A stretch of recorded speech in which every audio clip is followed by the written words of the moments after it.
What's up, guys? Today we're going to be reviewing and talking about another Artsploitation film I want you guys to check out. This movie's called Hidden in the Woods from 2012. Check it out.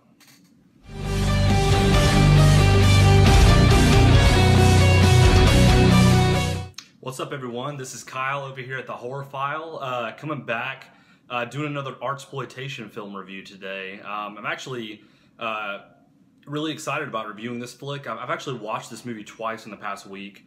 I watched it once by myself and I liked it a good bit. I'll just go ahead and say off the bat I did like this flick. I much more like pretty much all the Artsploitation flicks that I watch. And me and my girlfriend watched it as well. She enjoyed it. This movie is a 2012 Chilean horror / thriller movie. It's more of a thriller. It does have a ton of horror elements in it. This movie's called Hidden in the Woods. This was directed by Patricio Valadares. Probably butchered that name. Patricio Valadares. And also a little fact about this movie that I did not know until I started researching a little bit about it was that they did make a remake to this movie in 2014. And one of the starring roles in that movie was to William Forsythe. If you guys aren't familiar with him, he was Sheriff Wydell in Devil's Rejects. I knew he looked very familiar. He looks very different in the remake. I haven't seen the remake, but I looked at I watched the trailer for it. He looks very different in the remake of this movie compared to the Devil's Rejects. I mean, you're looking about a 7-year span from Devil's Rejects, or maybe even longer. It may have been longer than that. 7 to 10 year span from Devil's Rejects to when the remake of this movie was made. But to get back into this movie, a little bit about the plot of this movie. This is a very odd flick, and this is actually based on true events. I don't know how much of this is true. I know that from what I saw in the trailer to the remake, there was some similarities and some differences, so I don't know if the remake is more leaned toward the true events or if this movie is. I would assume probably this movie would be, but this movie's so odd it's really hard for me to tell. And I couldn't find anything online about the actual events, or maybe I just didn't dig deep enough. Maybe you guys can take a look into it if you're curious. Pretty much this movie revolves around, you got 3 characters here, 2 main and then kind of like a secondary or third character that is there, but he's not a huge main character. Anna, Anny, and Manuel. Anna and Anny are sisters, and Manuel, which I'll get into who Manuel is here in a minute. Anna and Anny basically are raised in the woods by their father. At the beginning of this movie, when it opens up, you see their father brutally choking out their mother and kind of dipping her head in this bucket of water, or this sink that's filled with water. Asking her, who is it? Who is it? Who is it? You just keep. She's being asked over and over who it was, which you assume that she's cheating on him with someone. The girls are out in the woods somewhere. You got the one girl, which I believe is Anna. She's the older sister. She's holding her baby sister in the woods. The dad walks up to him and he's like, "Your mother's in heaven now. She won't be coming back." And then they head back to they start heading back to their cabin in the woods, which seems like it's very, very secluded in these woods.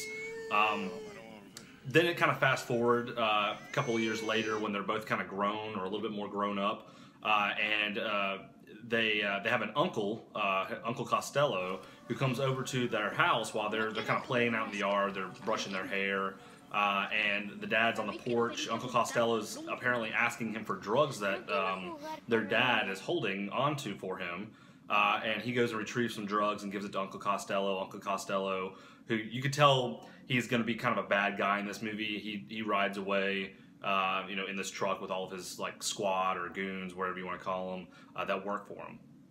Fast forward a little bit, right after this scene, you see the father raping one of the girls. There's a lot of rape scenes in this movie. It seems like there's a lot of incest. The father apparently he gets drunk, and he's an alcoholic, really bad alcoholic. And there's a scene where he goes into their bedroom at night, and you can't really tell what he's doing, but it looks like he is molesting them. Then there's a couple of scenes where he is forcing himself upon them and raping them. Ends up that one of the daughters gets pregnant with his baby. That's who Manuel is. Daughter gets pregnant. She's forced to have this baby, and the baby ends up coming out, obviously deformed. I mean, it's an incest, born out of incest. It comes out deformed. The father actually keeps it feeds this baby meat somehow. I don't know how this baby chewed this meat up, but feeds this baby meat and keeps this kid Manuel locked up in this cellar basically, or this this house, this small little house, and basically just feeds him raw meat all the time. Which I don't know how you would really live off that, but he apparently does. You know, pretty much throughout Manuel's life. I mean, I don't know how old he is in this movie when it kind of fast forward to the future. Anna and Annie look like they're probably in their teens, maybe early 20s. Manuel looks like he's about the same age as them or close to it. Well, you fast forward a little bit, the father's again raping one of the daughters, and there's apparently a complaint called on them, and the police come to the house. At this point, the father had already locked the two up in the cellar with Manuel. The police come, and the father's using a chainsaw to cut some limbs.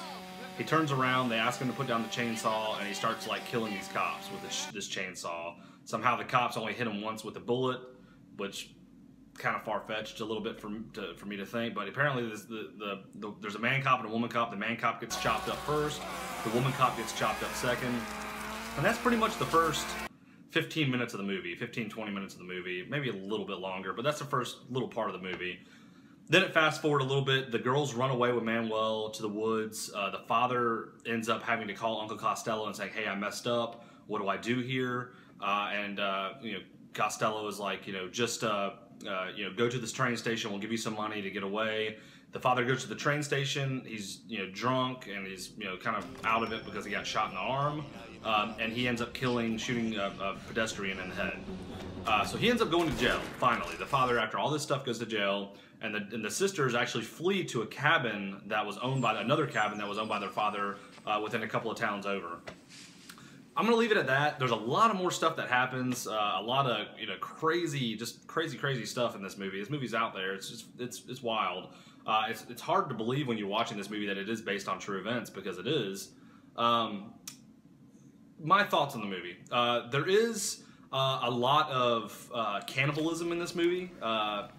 From Manuel and the girls basically being locked up and not fed correctly, and basically not taken care of correctly. There's a lot of cannibalism in this movie. There's a lot of blood and gore in this movie, which I'm a big fan of. A lot of the blood and gore is not doesn't seem like it's CGI'd in, so it does look very, very good. I'm sure some of it was, but most of it seems like it's splatter effects, practical blood. Looks really good. I really enjoyed this movie. I thought it was interesting. It kind of intrigues me to know that this actually happened. Maybe it makes me kind of curious. I did watch it twice again. If I was to rate this movie, I would probably give this movie about a 9 out of 10.